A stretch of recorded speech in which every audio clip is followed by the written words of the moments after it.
नमस्कार साथियों, एक बार फिर मैं दीपंकर समझदार चार्टर्ड अकाउंटेंट, आपका दोस्त और बिजनेस ग्रोथ एसोसिएट। स्टार्टअप जो होते हैं उनको बहुत ज्यादा हेल्प की जरूरत रहती है और उनको लेकिन कंप्लायंसेस करना उतना ही जरूरी, क्योंकि अगर एक भी दाग पड़ा तो फिर आगे फ्यूचर में फंडिंग के लिए भी प्रॉब्लम हो सकती है और उनकी कंपनी के एग्जिस्टेंस में भी प्रॉब्लम हो सकती है। तो फिर डिसिप्लिन अगर शो करना है तो आपके कंप्लायंसेस आपके बिहाफ में डिसिप्लिन शो करते हैं। अगर वो कंपनी हो चाहे वो कोई भी दूसरी ऑर्गेनाइजेशन हो जो कि स्टार्टअप में काम करना चाहती है। तो आज का वीडियो स्टार्टअप के कंप्लायंसेस के लिए, राइट। तो दोस्तों चेकलिस्ट चेक करते हैं। सबसे पहले मैं कंपनी के केस में क्या क्या कंप्लायंसेस करना है ये बताने वाला हूं और उसके बाद आपको बताऊंगा कि जो नॉन कंपनीज है उस केस में क्या होगा। सबसे पहला क्या है, एडीटी1 हमको फाइल करना पड़ता है। कंपनी फॉर्मेशन के 30 डेज के अंदर में ऑडिटर को अपॉइंट करना रहता है, लेकिन एनुअल जनरल मीटिंग में उसको रेगुलराइज करना पड़ेगा, इस डिसीजन को ओके करना पड़ता है, राइट। आपको एजीएम के 15 दिन के अंदर में ये फाइलिंग करने की जरूरत पड़ेगी, राइट। नेक्स्ट है बोर्ड मीटिंग हम लोग को लेना पड़ेगा। फर्स्ट मीटिंग 30 डेज के अंदर में ही लेना पड़ेगा जब आप कंपनी बना लेंगे, और हर बोर्ड मीटिंग के बीच में 120 दिन का गैप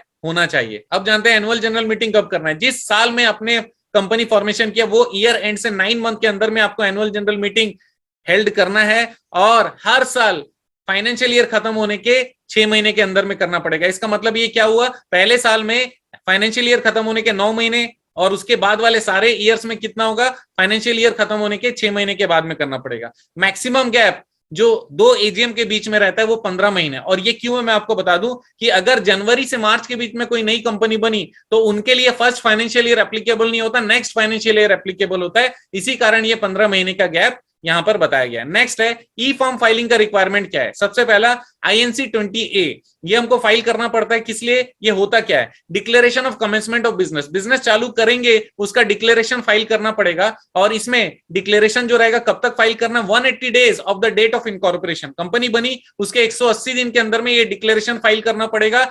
INC-20A में। उसके बाद AOC-4 जो कि फाइनेंशियल स्टेटमेंट फाइल करने वाली बात है, ये एनुअल जनरल मीटिंग जब आप कंप्लीट करेंगे उसके 30 डेज के अंदर में आपको फाइल करना पड़ेगा, जिसमें प्रॉफिट एंड लॉस अकाउंट रहेगा, बैलेंस शीट रहेगा, डायरेक्टर्स रिपोर्ट भी उसके साथ में अटैच रहेगा, राइट। नेक्स्ट MGT-7A के बारे में बताते हैं। ये annual returns for small company oblique 1% company, OPC जिसको कहते हैं। और ये कब फाइल करना पड़ेगा, एजीएम के 60 डेज के अंदर फाइल करना पड़ेगा। AOC-4 कब फाइल करना पड़ता है, 30 डेज के अंदर, और MGT-7A कब फाइल करना पड़ता है, 60 डेज के अंदर में एजीएम होने के बाद, राइट। यहां तक क्लियर है। अगला है ई फॉर्म DIR-12। ये क्या होता है, appointment oblique resignation of director. अगर किसी डायरेक्टर को अपॉइंट करना है या फिर उसका रेजिग्नेशन चाहिए तो फिर आप DIR-12 फाइल करा सकते हो। ये क्या होता है, पर्टिकुलर ऑफ अपॉइंटमेंट और रेजिग्नेशन होता है, और इसको कब आपको फाइल करना पड़ता है, विद इन 30 डेज। जब भी आपने निर्णय लिया with in 30 days of resignation या अपॉइंटमेंट, जब भी आप अपॉइंटमेंट करोगे या रेजिग्नेशन किसी का होगा उसके 30 दिन के अंदर में फाइलिंग करना पड़ेगा। नेक्स्ट है DIR-3 KYC। डायरेक्टर का KYC सबमिशन बहुत ज्यादा जरूरी है।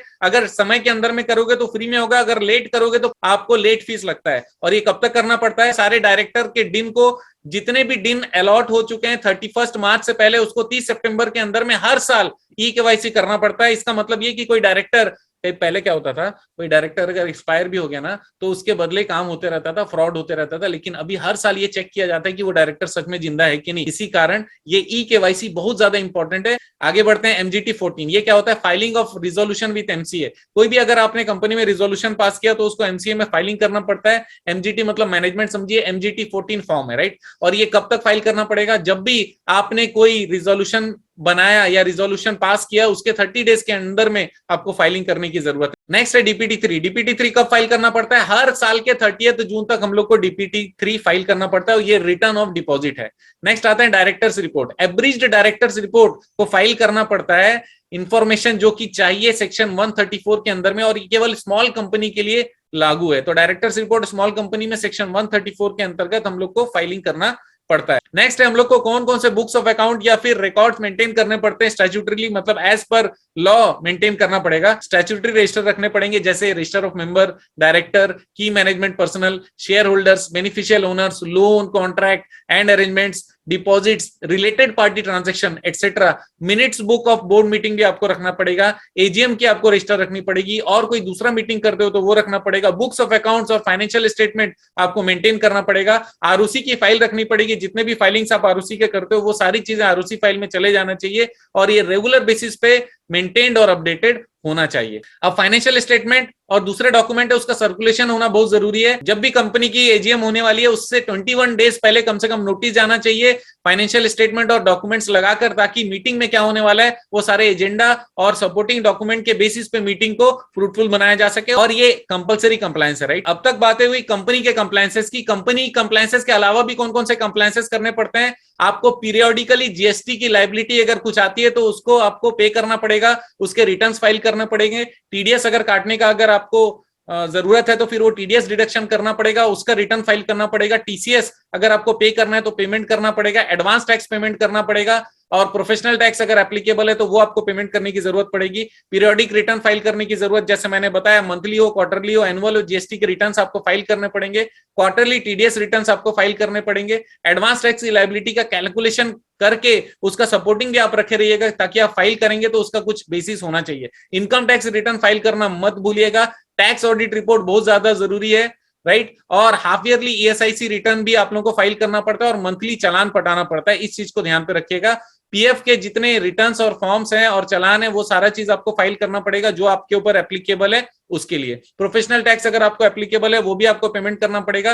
रेगुलेटरी असेसमेंट और रिपोर्टिंग, अलग अलग एक्ट में अगर कोई असेसमेंट कराना है वो असेसमेंट आप करा सकते हो। फॉर एग्जांपल एनवायरमेंटल असेसमेंट हो सकता है एनवायरमेंट एंड प्रोटेक्शन एक्ट में, कंपटीशन एक्ट में, फैक्ट्री एक्ट में, या कोई भी एक्ट जो कि हमारे कंपनी के ऊपर या हमारे स्टार्टअप के ऊपर एप्लीकेबल होगा उसकी मैं बात कर रहा हूं। दोस्तों ये सारा कंप्लायंसेस बहुत ज्यादा इंपॉर्टेंट है। वीडियो को शेयर जरूर करिएगा क्योंकि आप जानते हैं मेरा मिशन है हमेशा आप लोगों की मदद करना और समय पर सारी जानकारी देना। तो बने रहेगा मेरे साथ। आपका दिन जबरदस्त और शुभ हो।